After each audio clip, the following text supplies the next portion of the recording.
Hello and welcome to the show. Real talk now. Culinary arts, that's a competitive industry. Get this, 60% of restaurants will fail in the first year. That's according to the National Restaurant Association. And today's guest knows what it feels like to close the doors on a failed restaurant. But the lessons that Chef Shacafrica Simmons learned open the doors to lots of other opportunities. She's here to share her recipes for success and some tasty holiday meals to boot. Please welcome Chef Shac. Thank you for having me. It's a pleasure to have you here. I am so excited to hear and appreciate your willingness to be so candid about failure. Yes. Because it's the failures, that's where we learn our lessons, right? And you've had to overcome a lot, even before you really got to the successful chef part.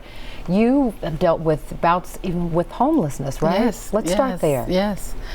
I got divorced, and I found myself, without money, without resources, things that I needed.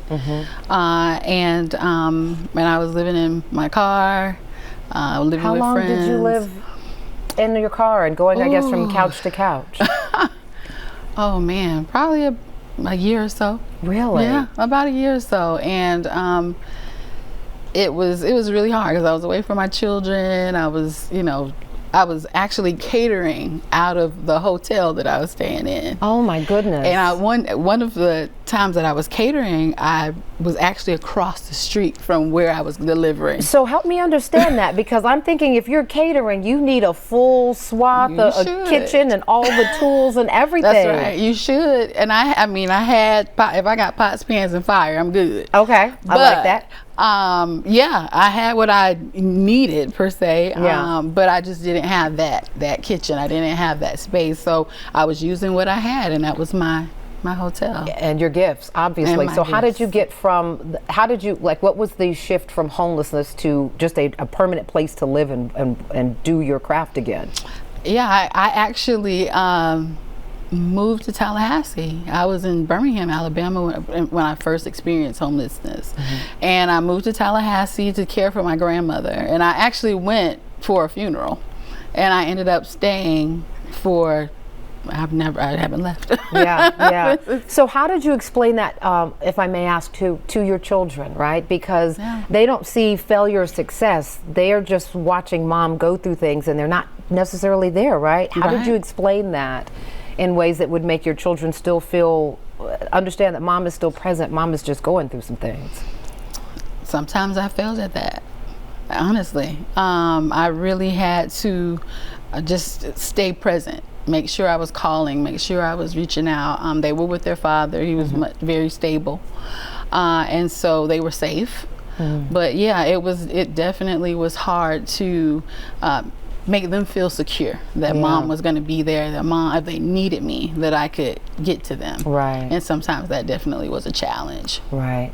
I think it's important to note too that it was your grandfather who actually taught you how to cook, right? The first meal that you learned how to make was an egg. A fried egg. That was my first thing, and he woke me up early in the morning. I was about 5. Okay. He woke me up early, and he was like, "We're gonna teach you today how to make me an egg." My grandmother hadn't done it, so he needed his egg before he went to work. Nice. I should point out our viewers are looking at pictures of your grandfather there, so I have to imagine some good memories. Did he teach you other recipes, or it was just the principle of, listen, you're going to have to learn how to cook and take care of yourself? No, absolutely. Well, no, he taught me a lot, but he called his style of cooking the art of concoction, concoction. That was his thing. He always say, "I'm concocting something." Yes. And he didn't cook a lot, but when he did, everyone wanted it. Of course. Everyone wanted to be there. How did you end up deciding that this is what you're going to do and pursue a career in culinary arts? Well, I actually started out as a midwife. I wanted to go into midwifery, and while I was still married, I Birmingham from Tallahassee, back and forth to Tallahassee, and I couldn't go into the nursing midwifery program I wanted to, and so I was a great cook. Everybody since I was a kid. Time to shift and use some of your gifts, right? I had to use some of those gifts. So I went into culinary arts, and it was life changing for me. How so? I mean, because I know you ultimately end up on a big show. Oh yeah. So that's a big jump to go from, I'm going to take these classes. How did you end up on Chopped? Well, that was grace. That was favor.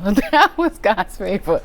But I got the opportunity to do the Chopped Junior for Tallahassee. Okay. And I got some FaceTime with one of the creators of the show, and that gave me the opportunity to then apply and then get to complete. So Tallahassee is not a culinary destination, but it definitely helped. I think it speaks volumes, though, to just being willing to put yourself out there, right? Absolutely. Because you could have been a judge and said, okay, let me know if you need anything, versus, hey, oh, by the way, how do I get on the show? Exactly. Were you afraid, or were you just like, I'm just going to, I mean, all they could say is no? What was your attitude That's going always into it? all they can say is no. Yeah. And I didn't even have to ask. They offered. They offered me an opportunity to come on the show, or at least to apply for the show. And you won, right? I won the first time. Right, the first time. I've been on there a couple times. Yes, that's the tease. So, but I think the fact that you won the first time, and there's some ups and downs that continue, right? Yeah. We're going to continue that story. Chef Shac isn't going anywhere, so don't you go anywhere either. Great conversation continues right after the break. Thank you so much for watching. I really appreciate it, and I really want to thank you for season 3 of Portia. It's because of loyal viewers like you that we keep getting to share this daily dose of positivity all across the country.